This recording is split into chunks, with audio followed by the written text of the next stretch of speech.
اگر کوئی بندہ اس زبان کے ساتھ اپنے رب کی ناشکری کرتا ہے تو اللہ اس ناشکری کی وجہ سے اس کے لیے جہنم کا فیصلہ فرما دیتی ہے۔ ناشکری لان تان اسی زبان سے ہوتا ہے۔ بندہ کسی کو تانا دیتا ہے تو وہ بھی زبان ہی کے ذریعے کسی کو تانا دیتا ہے، وہ لمبا قد، وہ چھوٹا قد، وہ موٹا، وہ پتلا، وہ غریب، وہ فقیر، وہ فلاں برادری سے تعلق رکھنے والا، وہ یوں وہ یہ۔ جب بندہ کسی کو تانا دیتا ہے تو احادیث مبارکہ کا مفہوم یہ ہے، جب تک اللہ بندے کو اسی چیز کے اندر مبتلا نہ کر دے بندے کو اس وقت تک موت نہیں آ سکتی۔ زندگی کے اندر کبھی بھی اپنی اس زبان سے نہ کسی کو غربت کا تانا دے، نہ کسی کو قد کاٹ کا تانا دے، نہ کسی کو جسامت کا تانا دے، نہ کسی کو فقیری کا تانا دے، نہ کسی کو کلر اور رنگ کا تانا دے۔ جس کو اللہ نے بنایا وہ لمبا ہے یا چھوٹا، وہ موٹا ہے یا پتلا، وہ گورا ہے یا کالا، میرے اللہ نے ہر کسی کا ڈیزائن کیا ہے، اللہ نے ہر انسان کو خوبصورت بنایا ہے۔ جب کوئی انسان کسی کو تانا دیتا ہے تو وہ تانا اسی زبان سے ہوتا ہے اور یہ گناہ کبیرہ میں چلا جاتا ہے۔ میرے محبوب صلی اللہ علیہ وسلم کے صحابی حضرت ابو ذر غفاری رضی اللہ تعالی عنہ کو ایک مرتبہ مؤذن رسول سیدنا بلال رضی اللہ تعالی عنہ کے اوپر غصہ آیا۔ اب بلال حبشہ کے رہنے والے، رنگ کے کالے تھے، بال گھنگریالے تھے، ہونٹ موٹے موٹے تھے۔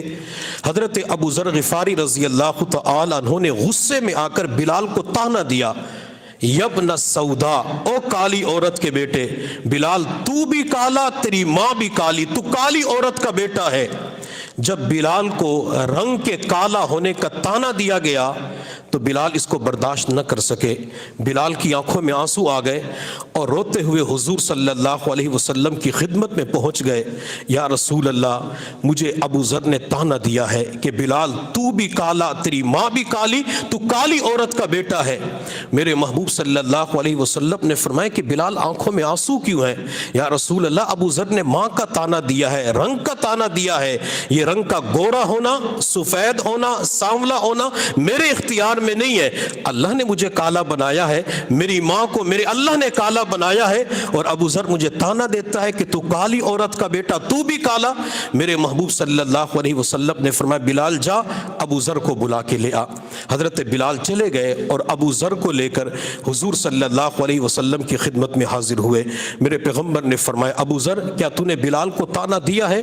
جی یا رسول اللہ، مجھ سے غلطی ہو چکی ہے، میں معافی مانگتا ہوں، میں سوری کرتا ہوں، میں معذرت کرتا ہوں۔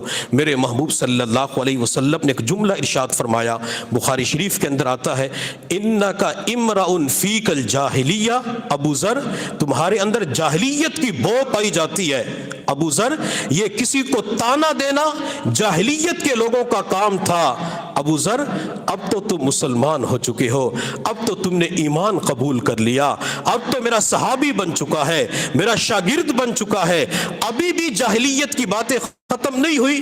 حضرت ابو ذر نے پھر معافی مانگی، یا رسول اللہ میں معافی مانگتا ہوں، پلیز مجھے معاف کر دیجئے۔ میرے محبوب صلی اللہ علیہ وسلم نے فرمایا جا ابو ذر، میں نے تجھے معاف کر دیا۔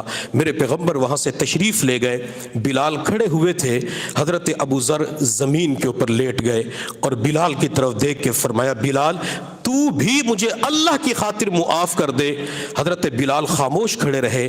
حضرت ابو ذر نے دوسری مرتبہ کہا بلال تیرا مقام اور مرتبہ بہت بلند ہے، بلال میں نے آپ کو دکھی کیا، اللہ کے رسول بھی دکھی ہو گئے، بلال آپ کا مقام اور مرتبہ تو وہ ہے، آپ چلتے زمین پر ہیں، آپ کے قدموں کی آواز جنت کے اندر سنائی دیتی ہے، بلال آپ کا مقام اور مرتبہ وہ ہے، آپ نے بیت اللہ کی چھت کے اوپر کھڑے ہو کر اذان دی ہے، بلال آپ کا مقام اور مرتبہ تو وہ ہے، قیامت کا دن ہوگا جب پیغمبر جنت کی طرف جائیں گے، جس سواری کے اوپر سوار ہوں گے اس سواری کی لگام بلال تیرے ہاتھ میں ہوگی، بلال تیرے بارے میں اللہ کے نبی نے فرمایا تھا بلال دفن کہیں اور ہوگا لیکن قیامت کے دن میرے قدموں سے اذان دیتا ہوا اٹھے گا، بلال اللہ کی خاطر معاف کر دے، تیرا مقام مرتبہ بہت بلند ہے، تو مؤذن رسول ہے۔